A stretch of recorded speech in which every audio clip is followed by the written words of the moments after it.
2004-2024, j'ai envie de dire que l'essor de l'Anacofi comme une grande institution qui rassemble tous les CGP a accompagné l'essor en fait, du métier de gestionnaire de patrimoine depuis. On était sur un métier qui était un peu anecdotique à l'époque, qui s'est progressivement installé. Et j'ai presque envie de dire que l'Anacofi, à travers son succès, représente bien finalement la dynamique du métier sous-jacente qu'il représente.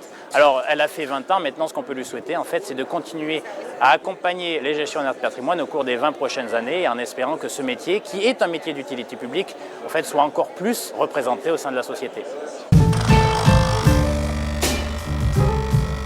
En tant que président de l'OREP, évidemment, j'évoquais la notion en fait, d'accompagnement des CGP au cours des 20 dernières années. L'OREP, en tant qu'organisme de formation professionnelle de référence dans le monde de la gestion de patrimoine, évidemment, les a accompagnés. On a formé, voire presque parfois déformé les gestionnaires de patrimoine jusqu'à maintenant. Notre objectif aujourd'hui, c'est continuer à chercher, moins pour former les gens à la pratique du métier d'aujourd'hui, mais surtout à la pratique du métier de demain.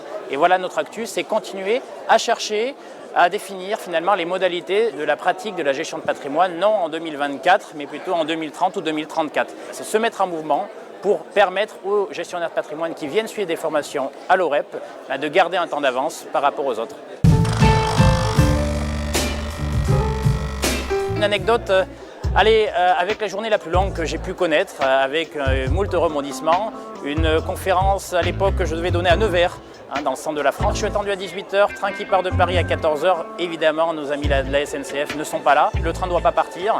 Ou s'il part, on ne sait pas où il va s'arrêter, ni à quelle heure il va arriver. C'est compliqué qu'on est attendu par 300 personnes pour intervenir sur scène et qui viennent vous écouter. Alors, décision qu'il faut prendre en 30 secondes, on prend le taxi. Donc, heureusement, nos amis les taxis, en fait, m'ont descendu jusqu'à Nevers, 3 heures. Donc là, on va dire, on a sauvé la mise. Mais qu'on est à Nevers et que la SNCF fait grève et qu'on doit redescendre jusqu'en Auvergne, et le chemin est relativement long. Mon ami le taxi est resté pendant la conférence. Et une fois que j'ai fini, en fait, je suis remonté dans le taxi pour qu'il me descende en Auvergne. Alors, vous allez me dire, jusque-là, c'est juste un trajet en taxi, un long trajet en taxi, mais un trajet en taxi. Eh bien, manque de bol, mon ami le taxi n'a pas eu de chance puisque entre Nevers et Clermont-Ferrand, on a percuté sur l'autoroute un renard.